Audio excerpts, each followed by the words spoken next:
Bonjour à tous, c'est bien scientifique, je vous espère en pleine forme.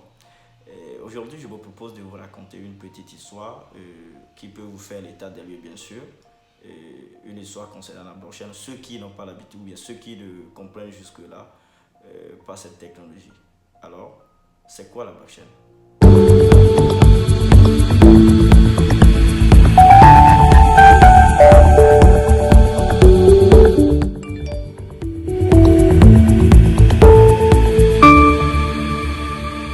Comme je le disais déjà, je vais devoir commencer par une petite histoire qui peut vous mettre dans le bain de comprendre, de bien cerner et de manière très vulgaire vous expliquer la blockchain.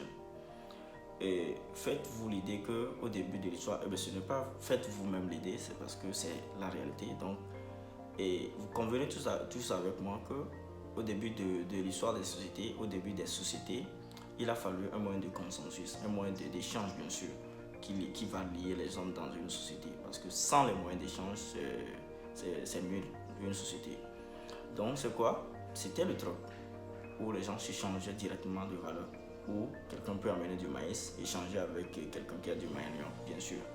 Donc avec l'évolution, il faut bien mentionner ce mot-là, c'est avec l'évolution que les choses ont commencé par changer. Ça a changé, ça a donné droit au cori, parce que les gens ont commencé par compter les coris, un cori, deux coris, ça peut prendre telle valeur de choses, ça peut prendre telle chose, voilà. Donc ça peut s'échanger avec ça. Parce que c'est par rapport aux inquiétudes, parce que les gens ont commencé par se poser la question, est-ce que s'il y a vraiment de la confiance dans le troc, cela ne veut pas dire que les gens n'utilisent plus le troc peut-être dans nos communautés présentement. Mais il faut comprendre que quand on évolue, il faut évoluer avec l'évolution. On ne peut pas, quand tu n'évolues pas avec l'évolution, tu es très derrière. Voilà.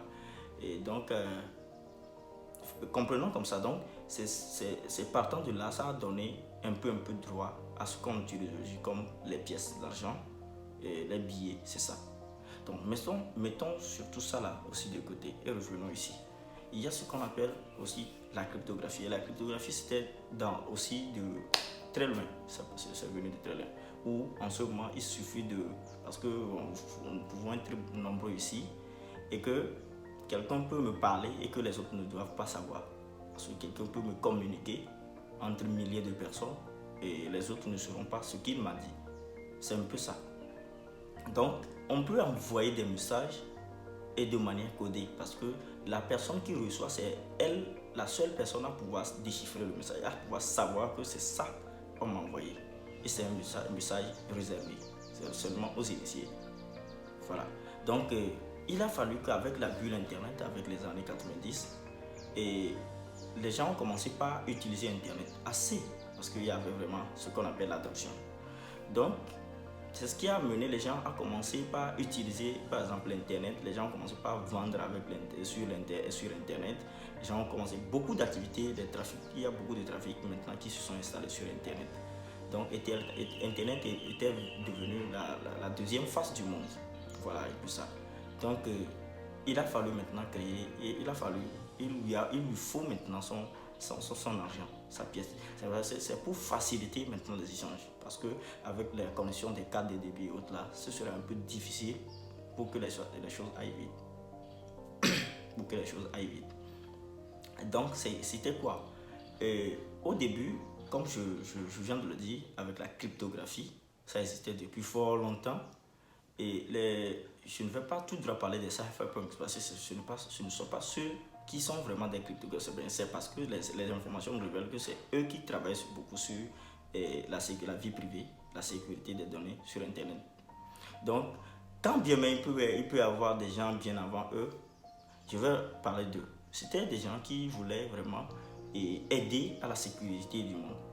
Et avec tous les problèmes qui secouent avec les banques et autres là, parce que quand on parle de réserve de valeur, c'était avec les États qui faisaient un peu le monopole, qui gardaient tout à leur, je ne vais pas dire à leur faveur. Donc les types là, c'était des codeurs en fait, hein, et des codeurs qui essaient avec une certaine vision de décentraliser le monde, parce que à un moment donné, ça commence par péter les câbles, parce que il se peut que du jour au lendemain, cette banque fasse ça, et tel fait ça et autres là. Donc c'était devenu vraiment de la merde. Donc, et ces gens-là ont commencé par penser à un monde vraiment décentralisé où les identités ne seront pas révélées et facilement les gens puissent échanger à travers Internet facilement. Donc, c'était dans la vision de décentraliser le monde, de sécuriser les données sur Internet. Et si nous mettons quelque chose en place, si nous contribuons, nous aidons l'humanité à mûrir encore, à évoluer.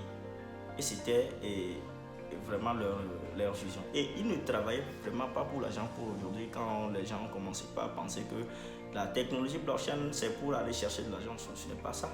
C'est une technologie comme on peut le comparer à des moyens, aux moyens de communication aujourd'hui, où dans le temps ancien, on pouvait, avant de communiquer, avant d'envoyer un message d'ici à France, de France à Bruxelles et à Italie et autres là, et c'est trop réservé comme ça, c'est trop loin.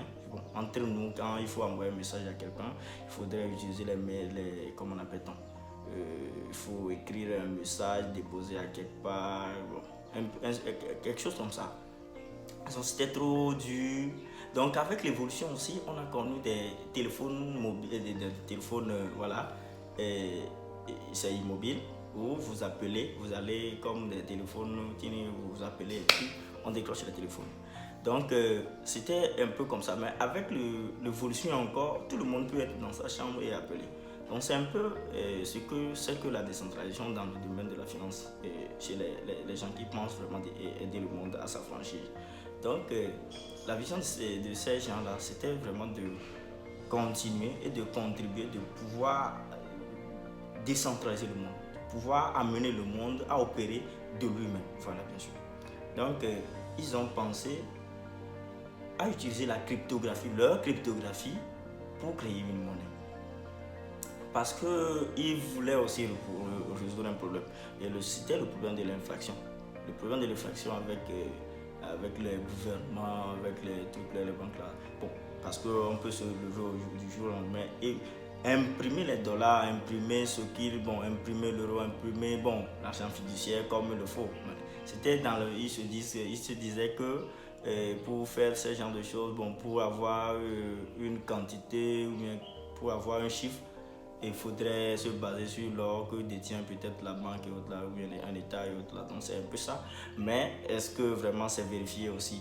Donc c'était vraiment dans la vision de résoudre tous ces problèmes-là que la blockchain Bitcoin, le Bitcoin a été créé. Et c'était dans le domaine de la monétisation pour faciliter aussi les gens. Et qui lutte encore contre l'inflation, c'est ce qu'on appelle le déflationnisme. Donc c'était dans cette vision.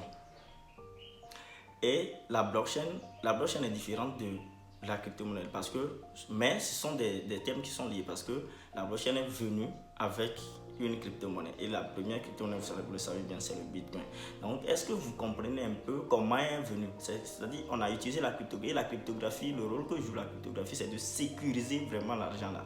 C'est de permettre à ce que l'argent là soit vraiment, ça ne va pas être quelque chose où tout le monde, bien sûr que tout le monde peut utiliser cet argent, mais bien sûr que beaucoup, parce que c'est pour le monde entier, parce que ça ne respecte pas les critères, ou bien ça ne respecte pas le fait que tu sois race blanche, que tu sois noir, que tu sois jaune et au-delà, ça c'est rien quoi. Donc ça n'exclut personne de la liste. Donc c'est un peu comme ça que le Bitcoin est venu. Donc c'est dans la vision de décentraliser le monde. Ce n'est pas pour amener les citoyens peut-être à devenir des riches et embêter peut-être leur gouvernement. Non, il y a ça aussi. Ce n'était pas que il faut amener les gens à ne plus s'adosser ou bien à ne plus respecter leurs grands. La vision du Bitcoin, c'était vraiment d'apporter une certaine décentralisation du monde. Donc je crois que pour finaliser, et résumer, la blockchain est comme maintenant le rôle que jouaient les banques dans nos échanges. Parce que c'est comme si quand vous allez toujours à la banque, vous avez un grand cahier, mais ce cahier est vraiment ouvert, que tout le monde peut toujours consulter, parce que quand je envoie quelque chose à X, ou bien quand X envoie quelque chose à Y, même si moi je ne suis pas X, ou bien moi je ne suis pas Y, ce n'est pas que ce que X a envoyé à Y que moi je vais recevoir, mais je peux aussi consulter, voir que X a envoyé quelque chose à Y aujourd'hui. C'est un peu ça. Donc, c'est un grand cahier qui est toujours là, ouvert à l'univers, ouvert au monde entier, et que tout le monde peut être témoin, tout le monde pouvait voir tout ce qui peut se passer. Donc, c'est un peu ça. Et j'espère que cette vidéo t'a apporté quelque chose. Si ça ne t'a pas apporté aussi quelque chose, n'hésite pas de me faire des commentaires, si possible. Alors, nous allons nous donner rendez-vous dans une prochaine vidéo. Allez, merci.